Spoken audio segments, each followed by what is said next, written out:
इस तरह की स्मार्ट क्लासेस की ज़रूरत कितनी पड़ रही है आज के युग में? देखिए, बदलते परिवेश में शिक्षा को अत्याधुनिक उपकरणों से लैस करने की प्रतिबद्धता हमारे सरकार की भी है और उस दिशा में उत्तर प्रदेश की सरकार आदरणीय योगी आदित्यनाथ जी के मार्गदर्शन में बेहतर काम कर रही है। और हमारी जो प्रतिबद्धता है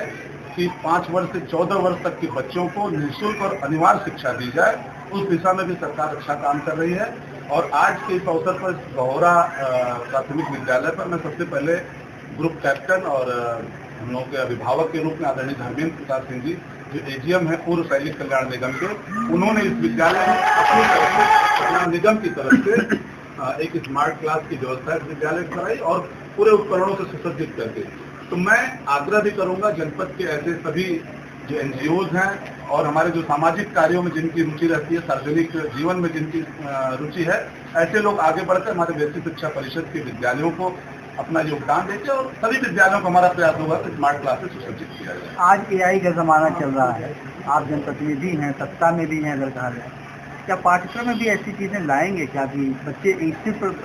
परिचित हों जो ग्रामीण परिवेश के हैं? बिल्कुल, आपका ठीक प्रश्न है। हमने अभी स्पष्ट किया कि शिक्षा को आधुनिकता की तरफ हमको ले जाना है और आधुनिक उपकरणों से जोड़ने में उसमें जो भी विषय आएंगे, एआई, अभी देखिए हमने हमारी विधानसभा जो हमारे सत्र मानसून तक चला तो उसमें विधानसभा में एआई पर चर्चा भी कराई गई, अलग अलग विचार आए। अगर शिक्षा में उसकी उपयोगिता हमें लगती है, सकारात्मक उपयोगिता है, तो निश्चित रूप से उसको ऐड किया जाएगा। तो जो भी आवश्यक होगा सकारात्मक रूप से उस चीज को हम शिक्षा से जोड़ते हुए और अपने यूथ को, अपने हमारे जो नौनिहाल हैं, छोटे बच्चे हैं, उनको एक बेहतर शिक्षा देने का प्रयास किया। ग्रामीण जो विद्यालय है, खासकर प्राथमिक विद्यालय, सरकारी विद्यालय, वहाँ पहुँचने के लिए रास्ते की कमी, नालियों की व्यवस्था, ये सब देखिए यदि खराब होती तो आप जनप्रतिनिधि के तौर पर क्या इसके लिए प्रयास करेंगे? देखिए,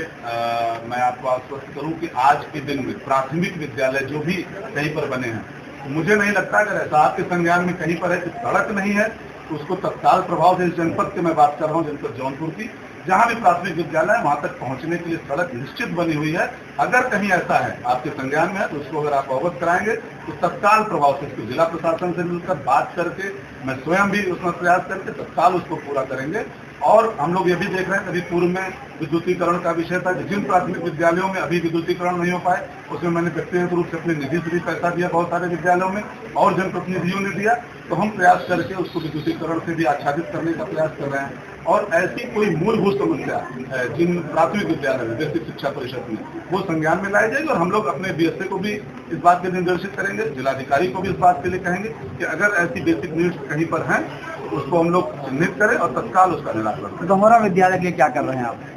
आज नौहरा विद्यालय में एक शिक्षक उन्नयन गोष्ठी का भी आयोजन था जिस पर चर्चा हुई कि शिक्षा में हम नवाचार का कैसे उपयोग करें। और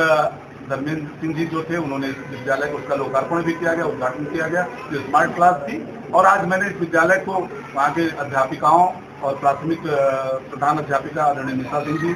उनके आग्रह पर इस विद्यालय के लिए एक वाटर कूलर और आरओ सिस्टम, पेयजल की शुद्ध पेयजल बच्चों को मिल सके, उसको अभी तत्काल मैं अपनी विधायक निधि से उपलब्ध कराऊंगा। और यहाँ पर एक इंटरलॉकिंग सड़क भी इन लोगों का था कि इंटरलॉकिंग हो जाए अंदर कैंपस में, उसकी भी व्यवस्था तत्काल की जाएगी।